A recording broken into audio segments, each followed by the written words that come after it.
Bonjour à tous, dans ce tuto on va installer une ROM cyanogène sur ce Galaxy S3. Pour arriver à nos fins, il va nous falloir un téléphone logique, un câble de synchro, mais aussi un ordinateur sous Windows Vista, Windows 7 ou Windows 8. Alors avant de se lancer dans l'aventure, il est d'abord important de bien sauvegarder l'ensemble des documents, des fichiers qui sont stockés à l'intérieur de la mémoire de votre téléphone. Deuxième chose, renseignez-vous bien d'abord sur les risques encourus et notamment les éventuelles pertes de garantie. Alors on commence côté téléphone en ouvrant ici le menu des paramètres et en se rendant dans la rubrique sécurité. Là, vous faites légèrement défiler l'écran et vous allez dans source inconnue, cocher la case, puis cliquer sur OK. Maintenant, on va ouvrir le navigateur web du téléphone et on va se rendre à l'URL raccourci get.cm/app. Allez, c'est parti.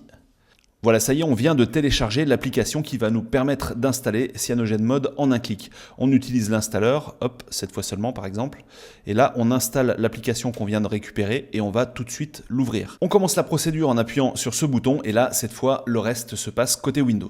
Sur son ordinateur, on ouvre son navigateur web et on se rend à l'adresse cyanogenmod.org et là on a un bouton qui nous permet d'accéder directement à la suite du tutoriel.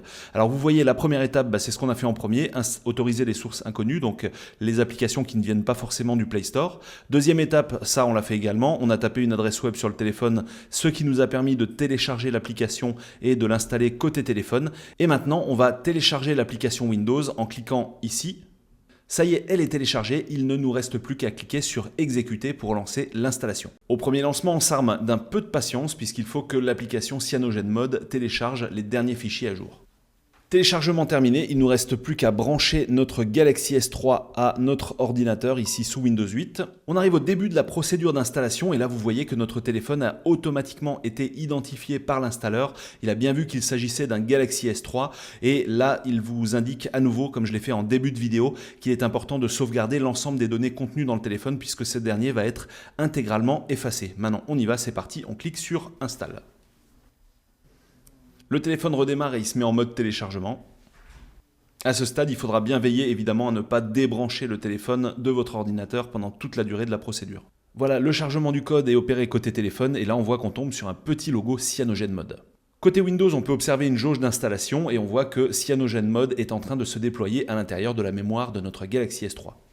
Ça y est, on arrive à la fin de la procédure. Côté Windows, on vous indique que tout est terminé, qu'il ne reste plus qu'à cliquer sur le bouton de sortie, ce qu'on va faire tout de suite. Et côté téléphone, il y a encore des actions qui s'opèrent et on va attendre que ces dernières soient finies avant de passer à la suite. Voilà l'écran de démarrage du système alternatif CyanogenMod, donc c'est plutôt bon signe, ça voudrait dire que notre manip a bel et bien fonctionné. Et voilà, tout est terminé, il ne nous reste plus qu'à configurer le téléphone comme lors de la première utilisation, en commençant par choisir la langue, on clique sur suivant, et ça y est, à l'issue de la configuration initiale, on se retrouve ici sur l'interface de CyanogenMod, toutes les opérations se sont déroulées comme prévu.